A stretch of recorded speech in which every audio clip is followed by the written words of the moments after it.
Hi friends, అందరికీ నమస్కారం. ఈ వీడియోలో మనం గూగుల్ లిస్టింగ్ స్కామ్ అంటే ఈ స్కామ్ గురించి పూర్తి వివరాలు ఈ వీడియోలో మనం తెలుసుకుందాం. ముందుగా మీకు తెలియాల్సిన ఒక స్టోరీ ఉంది. కాంటెంట్ క్రియేటర్ అయిన శ్రియా మిత్రా అనే ఒక అమ్మాయి హోలీ పండుగ సందర్భంగా పూరి వెళ్దామని హోటల్ బుక్ చేసుకుందామని గూగుల్లో సెర్చ్ చేస్తే ఆవిడకి ఒక కాంటాక్ట్ నెంబర్ వచ్చింది. ఆవిడ ఆ కాంటాక్ట్ నెంబర్కి కాల్ చేసి చెప్తే వాళ్ళు ఫేక్ డీటెయిల్స్ పెట్టారు, ఫేక్ రూమ్ డీటెయిల్స్ కట్రా. అయితే ఆవిడ వాళ్ళకి 93,600 సెండ్ చేశారు.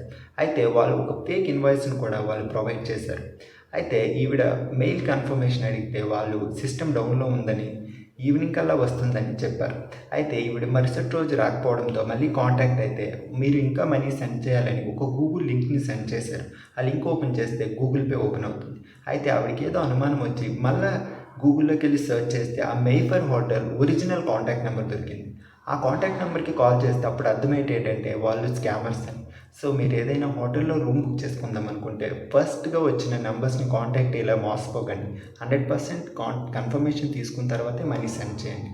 ఓకేనా? బాయ్.